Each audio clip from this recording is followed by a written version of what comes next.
마가복음 2장 13절에서 22절까지의 말씀입니다.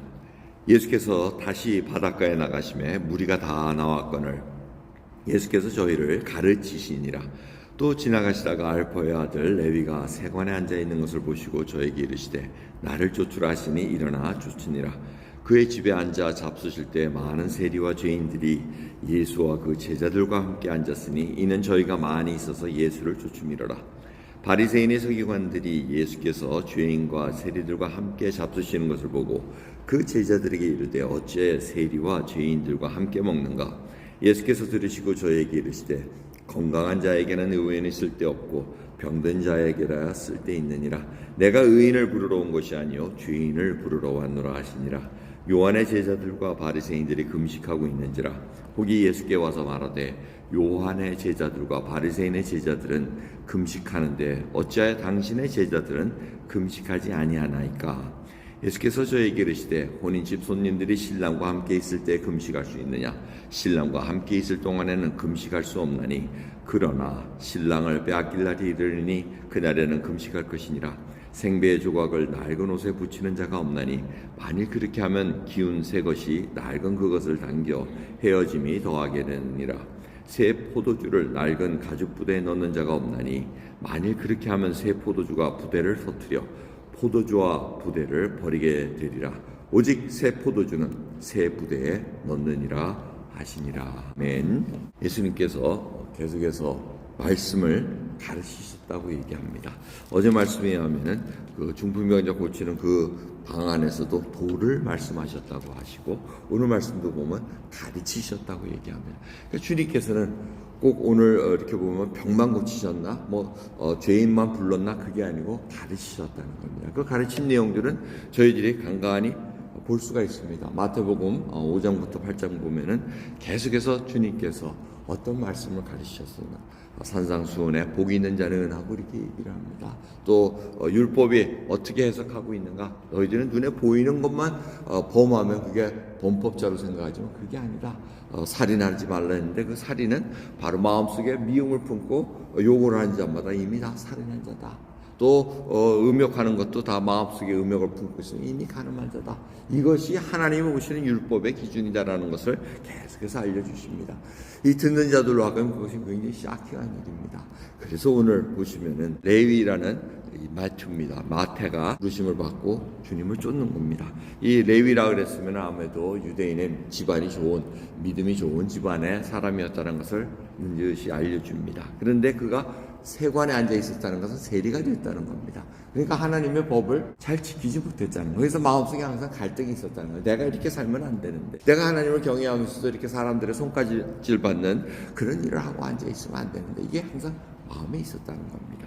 그럴 때 주님께서 나타나셔서 딱 불렀을 때 주저없이 쫓아갑니다. 그리고 기뻐서 또 자기 집에서 식사 대접까지 합니다. 근데 그 식사에 아무래도 레위가 알고 있던 세리들이 많이 왔을 것이고 또 여기서 얘기하는 죄인이라는 것은 우선 도덕적으로 행했던 그런 자들을 얘기하는 것이 아니고 바리새인과 세리 서기관들이 정해놓은 율법, 자기네들이 정한 율법을 지키지 않는 자들로 정해진 그러한 자들을 얘기합니다. 그래서 바리새인들 서기관들이 볼 때는 그들이 죄인이죠. 그래서 죄인들이라는 표현을 쓰고 있습니다. 하나님께서는 뭐라 그럽니까? 주님께서는 의사가 건강한 자 필요하냐? 그게 아니지 않느냐? 나는 죄인을 부르러 왔지 의인을 부르러 온 것이 아니라고 얘기를 합니다. 이런 말씀 속에서 금식에 관한 논쟁이 있으면서 포도주, 새 포도주와 새 부대를 얘기하십니다. 이건 너무나 잘 아다시피 옛 것을 가지고 새 것으로 움직일 수가 없고 담아놓을 수가 없다는 겁니다. 옛 율법주의와 유대주의 가지고는 지금 예수님께서 새 언약의 그리스도의 보혈로 말미암아 구원받은 만인들을 이렇게 가둬둘 수가 없다는 겁니다. 그래서 새 부대는 성령의 법으로 이들을 이끌고 가고 있다는 겁니다. 이런 옛 것으로 새 것을 담을 수가 없다고 자꾸 얘기를 합니다. 팽창력이 강합니다. 이 성령의 법은 너무나 커서 모든 것을 다 담을 수가 있습니다.